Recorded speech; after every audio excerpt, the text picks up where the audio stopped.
Muli na namang sumadsad sa pinakamababang palitan nito kontra dolyar ang ating piso. Nagsara ang palitan ngayong araw sa 57 kada dolyar.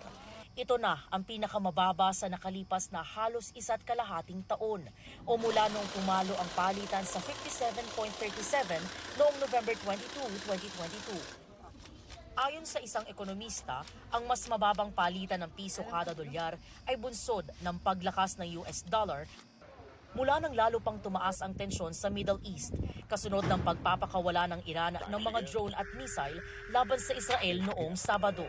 Mataas na naging dolyar kasi gawa nga may geopolitical risk, no? Kasi may statement yung ibang Israeli military officials na maaring meron silang response o retaliation do sa weekend na missile and drone attack ng Iran. Medyo lumakas din yung dolyar kumpara sa ibang currency sa buong mundo. The highest in 5.5 months yung US dollar, the average compared to the global currency.